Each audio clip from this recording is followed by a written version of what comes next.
So as expected, we have US and EU sanctions, new US and EU sanctions against Russia over the quote-unquote poisoning of Alexei Navalny, the same type of quote-unquote poisoning that we saw happen to the Skripals, to Sergei and Yulia. Where are Sergei and Yulia Skripal, by the way?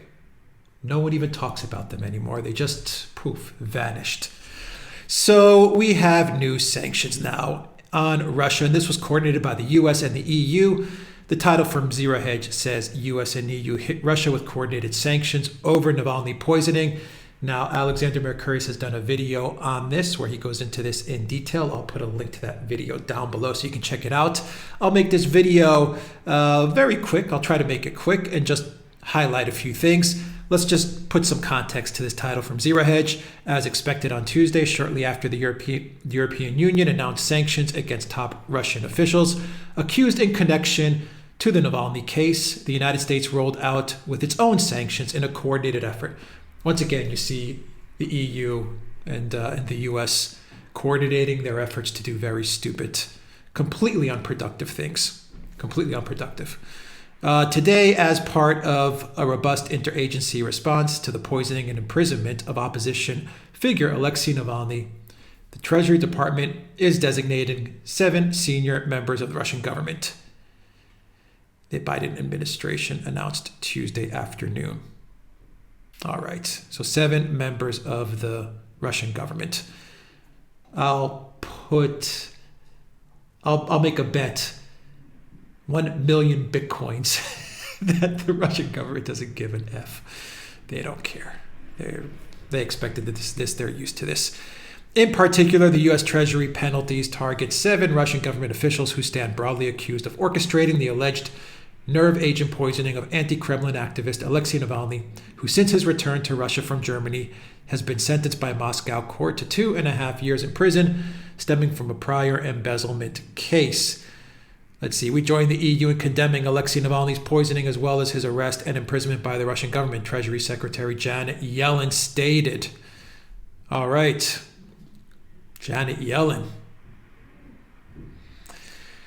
Let's see, from the very, very mediocre Secretary Antony Blinken.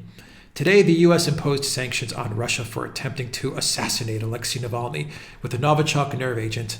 Any use of chemical weapons is unacceptable. Sorry, I'm laughing. This is the U.S. Secretary of State saying any use of chemical weapons is unacceptable. Okay. We stand with our EU and UK partners to counter Russia's actions and then calling for Mr. Navalny's release. Oh boy. So Navalny was living in Russia all these years. He was protesting in Russia all these years. He supposedly he was poisoned, and he went to Russian doctors. The Russian doctors saved his life. This is documented as fact. They saved his life. They allowed Alexei Navalny to travel to Germany. The Russian government did. They wanted to help Germany figure out what happened to Alexei Navalny, but this was, once again, Russian poisoning and trying to assassinate Alexei Navalny. Boy, when it comes to poisoning, the Russians are the absolute worst at it. I mean, they can't poison the Skripals. They can't poison Navalny. I mean, Putin is the worst poisoner in all of history. The worst, the absolute worst in all of history. That is Putin. When it comes to poisoning people, I mean, he just can't get it right. Navalny was in Russia all this time, living, working, hanging out, but they decided to poison him and make a big international deal out of it. Yeah, okay. This is all so stupid. All so stupid. And Germany is just looking stupid with this stuff. Merkel looks stupid. I'm going to say Biden and Blinken look stupid and Janet Yellen, but, you know, I think that's just par for the course, them looking stupid. So let's see here. This is the person that the U.S. is standing up for. This is the person that the European Union is standing up for. This is the person that these countries are sanctioning Russia for. This person, the woke U.S. The woke social justice Biden administration, the woke social justice European Union is sanctioning Russia for this guy. This tweet from Mark Ames, Navalny's infamous, and I quote, infamous, Muslim migrants are cockroaches, end quote, video with English subtitles. At the end, Navalny shoots a person representing Muslim migrants from the North Caucasus. Small correction. Opener is Alexei Navalny's certified nationalist, not specialist. Alexei Navalny is a certified nationalist. Perhaps we should send this video to the squad and see if they still agree with sanctioning Russia for this Navalny stuff. Here's the video, guys, and I'll put down the sound to avoid any strikes. That's Navalny. He says, today we talk about insect control. Now he's referencing people from the North Caucasus. And he uses segments from Men in Black and other movies. We all know the cure against flies, a fly swatter. But what to do about cockroaches? And he has images of people from the North Caucasus. Takes a gun and bang. He says, in such cases, I recommend a handgun. And he says yes to allowing firearms at the end. You see, this is the guy that they're sanctioning Russia over. This guy. This is their hero. If Alexei Navalny did a video like this in the US, all hell would break loose. All hell would break loose. Anyway, the absurdity of it all. They're just so useless. So useless, the European Union and the US White House under Biden. The European Union under van der Leyen. I mean, it's the blind leading the blind.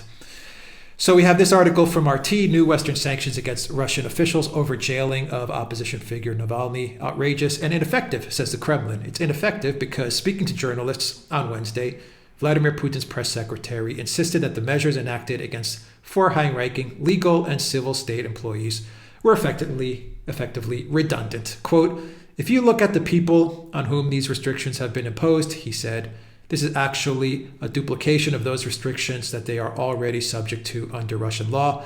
According to him, those officials, quote, do not travel abroad anyway, do not have the right to open accounts at foreign banks or own property abroad. Russia has tough rules governing the relationships of state employees, particularly those in sensitive political or military posts with other countries. So these sanctions on these individuals is, as Peskov said, meaningless. The Russian government is laughing this off. All this does is once again push Russia closer to China, and the Russian government was expecting this anyway. They've completely decoupled. Russia's completely just broken off from the West and Western institutions completely. The one thing they do have is they control the oil flow and the natural gas flow into Europe. So, I would rather have sanctions put on me over Navalny, but still control the flow of natural gas and oil into Europe. So I think Putin's playing with a much better hand here. They don't care. They don't care about these sanctions. I'll put money on it. Let's see here. Another title from RT says, with new Washington sanctions banning export of defense articles to Russia, Moscow reveals it hasn't received U.S. arms since World War II. So in the sanctions, they banned defense articles. They banned defense articles to Russia. Russia's Service of Military Technical Cooperation has noted its bewilderment after Washington imposed an export ban on defense articles and defense services to the country, despite Russia not receiving any U.S. arms since 1945.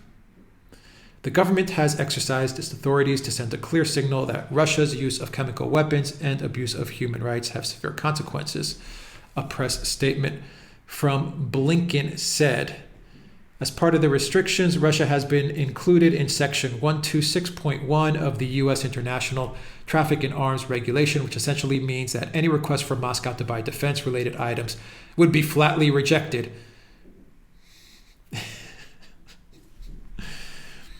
Russia doesn't care. Russia doesn't care. Perhaps Russia should stop selling their rockets to the U.S. Their space rockets, that is. the rockets, the engines that power U.S. Space travel. Maybe the Russians should stop sending those over in kind of a tit-for-tat move. Okay, so meaningless sanctions. Meaningless sanctions.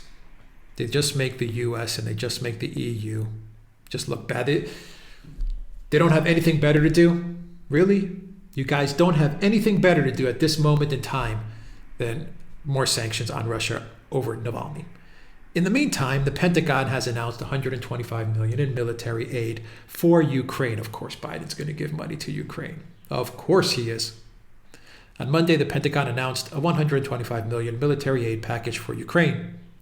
The package includes 2 armed Mark 6 patrol boats, giving Ukraine a total of 8 such vessels provided by the U.S. This package is the first of $275 million approved by Congress for Ukraine in the 2021 fiscal year. Yep, last week, President Biden released a statement on the 7th anniversary of Russia's annexation of Crimea and said the U.S. would never accept Russian sovereignty over the peninsula. He said the U.S. will stand with Ukraine against Russia's aggressive acts. Like the war in the Donbass, the annexation of Crimea was also sparked by the U.S.-backed coup in Kiev. The Obama-Biden coup in Kiev, yes. The largely ethnic Russian populations of Crimea and Donbass rejected the nationalist post-coup government in Kiev, and the majority of Crimeans favored joining Russia. They voted to join Russia after a nationalist post-coup government took over in Kiev, one backed by Joe Biden. And then Joe Biden went into Ukraine and Hunter Biden, and we all know the story there. We all know what happened after the Bidens got their hands on Ukraine. So is it a surprise that before any Americans get any kind of stimulus checks or any kind of help for all the lockdowns and everything that's gone on, they're going to give $125 million to Ukraine so that they can buy tanks, patrol boats, which will do what to Russia? How many arms, how much military equipment do you need to send to Ukraine in order for them to go head-to-head with Russia? 0. You won't be able to do it. It will never happen.